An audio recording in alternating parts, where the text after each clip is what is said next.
All right. So last class we went over this idea of moles, and I told you that a mole, like 1 mole, like a dozen equals 12. 1 mole was Avogadro's number, so it's 6.02 times 10 to the 23rd. So you could have a 1 mole of anything. You could have 1 mole of pencils. That would be 6.02 times 10 to the 23rd pencils. Whatever it might be. In chemistry, this is referring to atoms. And the idea of this is, the idea of moles is it allows us to connect the grams.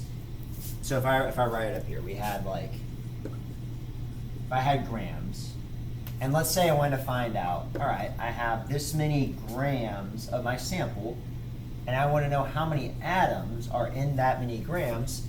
What moles allows us to do, moles is like the middleman. It connects us and allows us to have a useful way of connecting how many atoms there are in this many grams.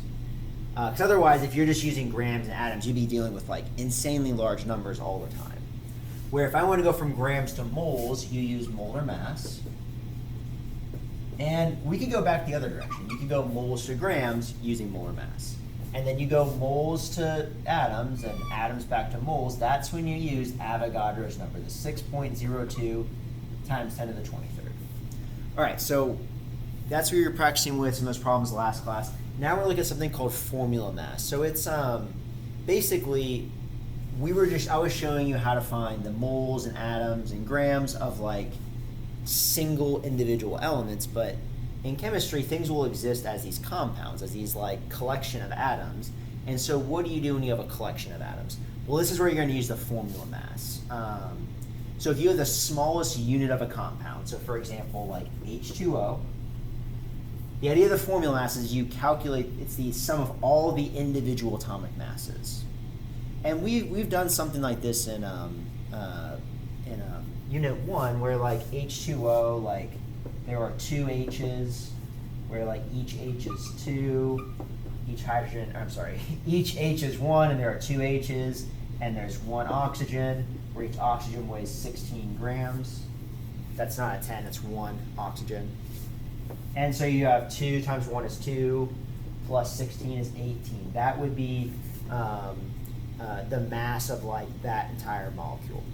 Anyways, let me keep going with it and show you some examples of how you use it. But it's really just kind of taking just one small step, going forward with what we've done. So here they're giving us potassium carbonate, K2CO3, and they're telling us that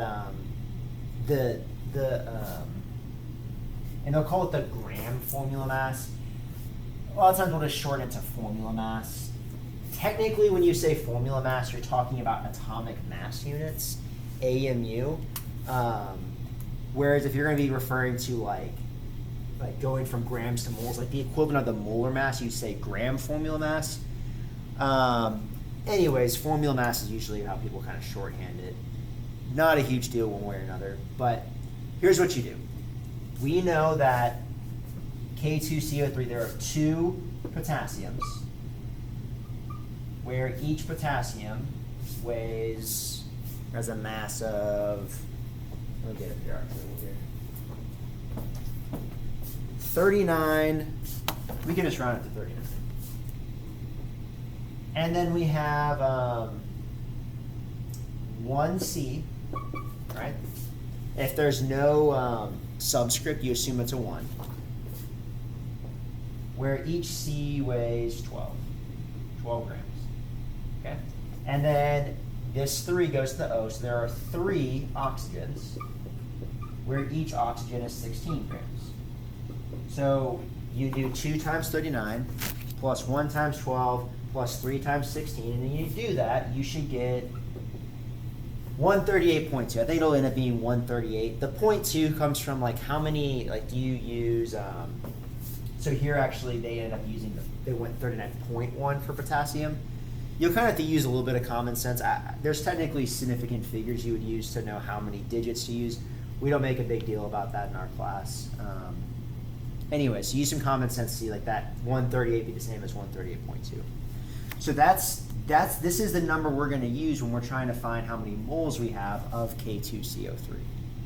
Okay, and I'll show you an example of that. But this is that problem solved for you. Anyways, so here they're telling us how many moles are there in 120 grams of barium carbonate, BaCO3. And I'll teach you later on how you know it's barium carbonate. But anyways, write down what you start with, 120 grams BaCO3. And you got your chart thing. You can put it over 1 or you can leave that blank. Whatever the units are here, that's the units that are going to go diagonal. So grams of BaCO3 are going to go right down there. Okay? And then what goes on top here is, what are you trying to find next? Well, overall, our goal is to find moles of BaCO3. And if we look at our roadmap up here, we know how to go from grams to moles. To go from grams to moles, we use molar mass. Okay? Well, what is the molar mass? Well, that's to do that, to find what number goes here, because you don't see BaCO3 in the periodic table. Like when we just did, if it was just barium, you would just find Ba on the periodic table. But because it's a compound, we have to do what we did on the last slide. You have to individually find the mass of one barium. So one barium, we have one carbon, just one carbon, and 3 oxygens. Okay? So barium, if you look on the periodic table, barium has a mass of 137.3. You just do 1 decimal place. Carbon's got a mass of 12. And add those together, and then oxygen is 16. So we call it the formula mass, or the formula gram mass. That right here would be 137.3 plus 12, and then plus 16 times 3. When you do that, you will get 197.3. So that is going to be the mass of 1 mole of barium carbonate. So what that means is, if I were to, remember, a mole is Avogadro's number. A mole is 6.02 times 10 to the 23rd. If you count out that number of barium carbonate molecules individually, put them on a scale, that scale would read 197.3. So our answer would be 120. Remember, you can skip dividing and multiplying 1. That just gives you back your number. So it's 120 divided by 197.3. So let's do that.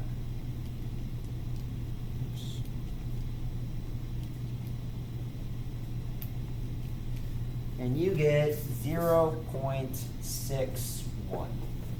Okay, you can just do 2 decimal places for your answer. So and you know you did this right because, hey, these units cancel, and you're left with the unit you want to find. So it's similar process to what we did last class. We're just adding on this step where you're finding that formula mass. Okay. All right. Let's do another problem here. So here they're asking us how many molecules are present in 145 grams of sodium hydroxide, NaOH. So notice how they didn't say atoms. If they just said how many, if it was just Na, they would say atoms. But this would be a molecule. You have multiple atoms together. So write down what you start with. We're starting with 145 grams of NaOH. And you can leave it blank or you put it over 1. Whatever the unit is here, that's got to go diagonal. So grams of NaOH are diagonal. And then, ask yourself, what is my goal here? Well, I'm trying to find molecules of NaOH. Okay? Well, to get from grams to molecules, and so this is where we got to add something to our, like atoms, molecules is at the same level of atoms. I know on your, if you look on your worksheet, I left it as atoms. Atoms and molecules, it's the same level. Like these aren't, you call it a molecule when you're dealing with something that's multiple elements there. Okay? So we still, to go from grams to atoms or molecules, you have to go through moles. Okay? So our first step is to get from grams of NaOH to moles of NaOH. And then, if moles is here, moles has to go diagonal. So moles NaOH is down here. And then what goes on top there, that's our next level. So we're trying to find molecules of NaOH up there. Okay? So now let's put numbers to it. This is where we got to use the molar mass or the formula mass because we're dealing with the whole molecule. So in 1 mole of NaOH, we have 1 Na. So 1 times the mass of Na. We have 1 oxygen. OH is not, you won't find that in the periodic table. And 1 hydrogen. Okay? You look on the periodic table, Na is 23. Plus oxygen is 16. And then hydrogen is 1. So 23 plus 16 plus 1, that would give you 40, and this would be grams. Okay? So there are 40 grams of NaOH in 1 mole of NaOH. Okay? And so now we got to look here and we're like, all right, well now I'm at moles, and now I want to get to molecules. So you got to use Avogadro's number to do that. Well, in 1 mole of NaOH, there's this many Avogadro's number, 6.02 times 10 to the 23rd molecules of NaOH. Notice how units cancel. So to get this final answer, you would do 145, skip dividing and multiplying by 1, 145 divided by 40 times Avogadro's number. And when you do that, you get 2.18 times 10 to the 24th molecules of NaOH. Okay? So I don't know if you're pretty good with the unit conversion stuff. This is pretty similar. It's just now we're just kind of adding on like actual kind of chemistry like elements and stuff to it. All right, I think we've got a couple more practice problems for you. One more? Yeah, one more. So let's do it with KOH. So this is saying, this is a 2.4 times 10 to the 24th molecules of KOH. So they're telling us we start with that. So we are now starting with 2.4 times 10 to the 24th molecules of KOH. Okay. Put over 1. And they're wanting to know how many grams. So our goal is to find grams of KOH. Okay. All right. So whatever your unit is here, that's got to be your unit. You put it diagonal. So molecules of KOH will go down here. And to get to grams, we're now going backwards. To get to grams, to go from molecules to grams, you have to go through moles. So moles is the middleman. So moles of KOH will be on top. Where we know that 1 mole of anything is Avogadro's number. It's 6.02 times 10 to the 23rd. Okay?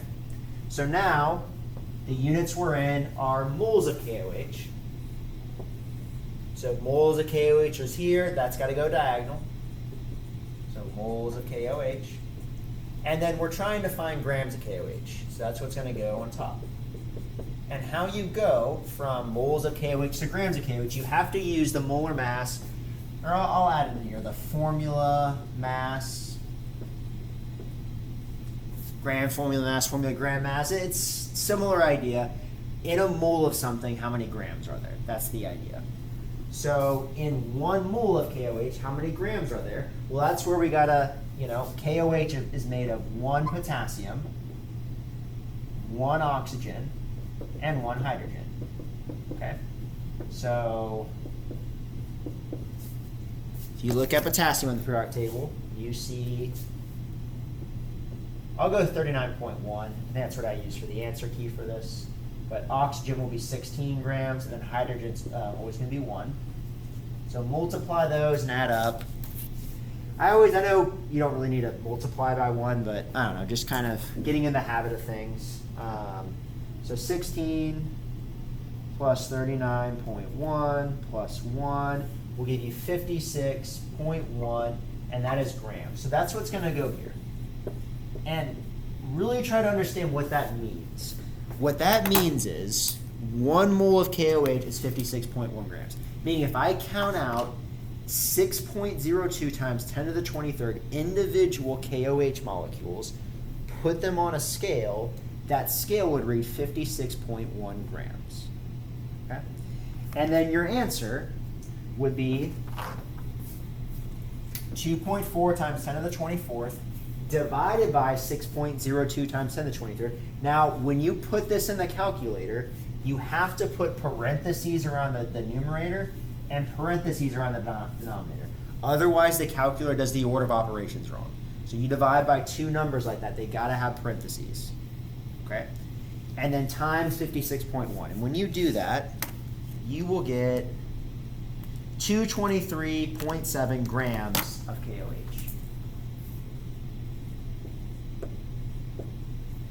Okay. And there you go. So you got the rest of the worksheets. Got some practice problems for you to do. I mix in a couple, just ones like you did from last class, just to make you familiar with just being able to do with the individual elements. So yeah, do the best you can. Remember, I have the answers in bold on that worksheet, but you have to show me this work to get to that answer. The answer is just there so you know if you did it correctly.